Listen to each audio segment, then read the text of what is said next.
ঘাসে আমার মুক্তি, আলোয় আলোয় আমার মুক্তি, ধুলায় ধুলা ঘাসে ঘাসে এই আকাশে আমার মুক্তি, আলোয় আলোয়। ঘাস নেই বন্ধুরা, শুধুমাত্র সমুদ্রের পাড়ে মন খুলে এই খোলা আকাশ থেকে গান গাইতে ইচ্ছা করলো বলে দুকলি গেয়ে দিলাম।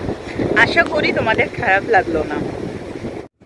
হ্যালো বন্ধুরা, আমি দেবস্মিতা চলে এসেছি আমার চ্যানেল ড্রিম ডেস্টিনেশন অ্যান্ড দেবস্মিতার নতুন একটা ব্লগ নিয়ে। ভিডিওটা আপলোড করতে না বন্ধুরা একটু দেরি হয়ে গেল, কারণ বেশ কিছুদিন আগে আমি কিন্তু এই বকখালিতে চলে এসেছিলাম। বকখালিতে এসে আমি ওয়েস্ট বেঙ্গল ট্যুরিজমের যে প্রপার্টি আছে বালুতর, ওখানে উঠেছিলাম। এবার ওখানে থেকে কিন্তু আমি বাকি সমস্ত সাইট সিইং করেছিলাম। আজকে কিন্তু বন্ধুরা বকখালিরই একটা অনন্য অসাধারণ বীচের গল্প নিয়ে আমি চলে এসেছি। এই যে বীচটাকে তোমরা দেখছো, সেটা কিন্তু কার্গিল বীচ নামেই মানে সবার কাছে এখন জনপ্রিয় হয়ে গেছে। আর যে সময়টাতে আমরা এসেছিলাম সেটা দেখে বুঝতেই পারছো পড়ন্ত বেলা, সূর্য প্রায় পাটে যেতে বসেছে। এই বীচটা থেকে কিন্তু সানসেট দেখতে দারুণ লাগে। আর এরকম একটা সুন্দর সূর্য ডোবার দৃশ্য উপভোগ করতে করতে আমি কিন্তু মেয়ের সাথেও খুনসুটি করছিলাম। আর নাচ গান করতে করতে ওর বাবা বলল যে তোমাদেরও একটু ভিডিও করে নিই। বকখালিতে আমরা দুদিন থেকেছিলাম, আর দুদিনের মধ্যে আমরা দুদিনই কিন্তু এই বীচটাতে এসেছিলাম। আমার মনে হয় যত সুন্দর করে এর বর্ণনা দিই না কেন কমই বলা হবে, সবটা বোধহয় ভাষায় প্রকাশ করা যাবে না।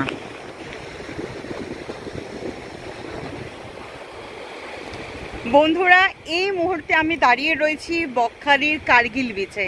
আর বিশ্বাস করো বন্ধুরা, এত সুন্দর বীচ বোধহয় মানে আমাদের ওয়েস্ট বেঙ্গলে খুব কমই আছে, আমি এটুকুনি বলতে পারি। তো কারণ কি বলো তো, মানুষজন না এখনও খুব বেশি এক্সপ্লোর করতে পারেনি। প্রচুর মানুষের ঘ্যানজাম যদি না থাকে, দোকানপাট যদি না থাকে, আমার মনে হয় সেই জায়গার প্রাকৃতিক সৌন্দর্যটা অনেক ভালোভাবে এনজয় করা যায়।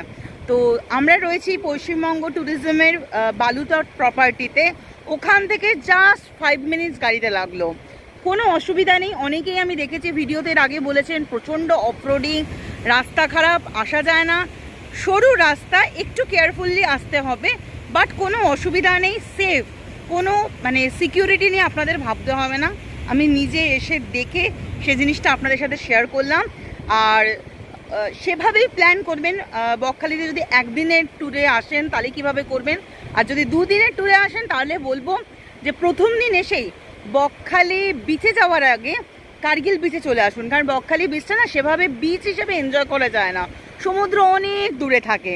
তো সেই জন্য আমি বলবো বন্ধুরা, যদি সত্যি করে বিচের ওয়াইড ল্যান্ডস্কেপ এনজয় করতে চান তো কার্গিল বিচে আসুন, খুব সুন্দর লাগবে।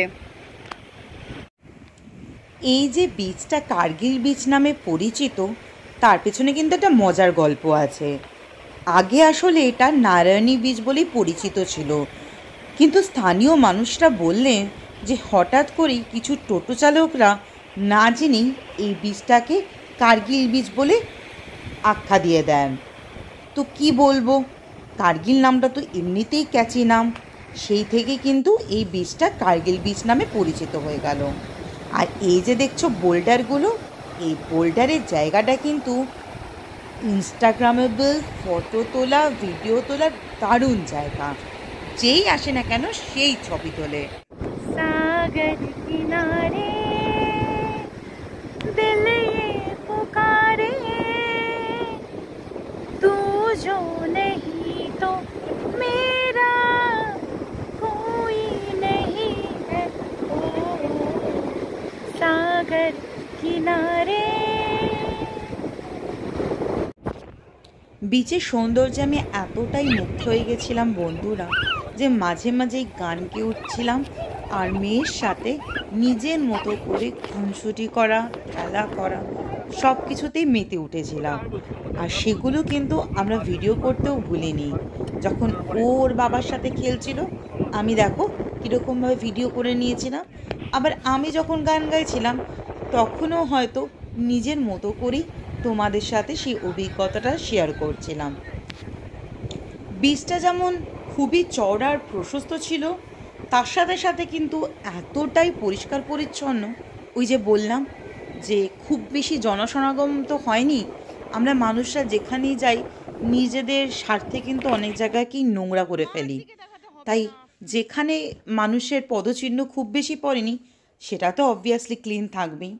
তো এই ক্লিনলিনেসের জন্যই কিন্তু খেলেও কিন্তু আমার মেয়ে খুব মজা পাচ্ছিল। আমি এটা বলতে পারি, বড়দের সাথে সাথে ছোটরাও যদি এখানে যায়, তারাও কিন্তু দারুণ মজা করবে। এই যে দেখো বন্ধুরা, সময় কিন্তু অনেকটা কেটে গেছে, সূর্য ডুবে গেছে আর প্রায় অন্ধকার হবার পালা। তবে এই জায়গাটাতে কিন্তু আমি এটা বলতে পারি, ঘন্টার পর ঘন্টা সময় কেটে যায়। কেউ একা আসলে নিজের সাথেও কিন্তু অনেকটা সময় কাটাতে পারবে। আরেকটা কথা বলি বন্ধুরা, ওই যে দূরে বাড়িগুলো দেখছো, ওগুলো কিন্তু এখানকার স্থানীয় মানুষদের, বেশিরভাগই কর্মসূত্রে মৎস্যজীবী। ওনাদের সাথে কথা বলতে বলতে আমি কিন্তু ওনাদের বাড়ির ভেতরেও গিয়ে একটু কিছুক্ষণ সময় কাটিয়ে এসেছিলাম। মানুষগুলো কিন্তু খুব আন্তরিক, আমাদেরকে চা খাওয়ার নিমন্ত্রণও জানিয়েছিল, কিন্তু যা হয় নিজেদেরই খুব খারাপ লাগছিল। আমরাই বা ওনাদের কতটুকু হেল্প করতে পারি। সঙ্গে থাকা সামান্য একটু বিস্কুট চকলেট দিয়ে এই বাচ্চাগুলোর মুখে খালি হাসি ফোটাতে পেরেছিলাম। কথা দিয়ে এসছি, আবার গেলে দেখা করব অবশ্যই। তো বন্ধুরা, আজকের গল্প এখানেই ফুরালো। কার্গিল বিচ আমরা ভীষণ ভীষণ উপভোগ করেছি, তা নিশ্চয় আমাদের এই ভিডিওটা দেখেই বুঝতে পেরেছ। আর আমার কর্তামশাইকে দেখেছো কীরকম শাহরুখ খানের পোজে ছবি তুলছিল। তোমরা গেলে বন্ধুরা ছবি তোলো, মজা করো, কিন্তু সবসময় সাবধানতা নিয়ে চলো, এটাই প্রার্থনা করি। যাকগে, আজকের মতো তাহলে ভিডিওটাকে এখানেই শেষ করছি। যদি ভালো লেগে থাকে তাহলে লাইক, কমেন্ট আর শেয়ার করতে ভুলো না। আর যারা এখন অবধি আমার চ্যানেলটাকে সাবস্ক্রাইব করোনি, প্লিজ সাবস্ক্রাইব করে দিও। এরকম আরও অনেক ভিডিও নিয়ে আমি আগামী দিনে খুব তাড়াতাড়ি আসছি। এখনকার মতো টাটা, বাই বাই। সকলে ভালো থেকো, সুস্থ থেকো।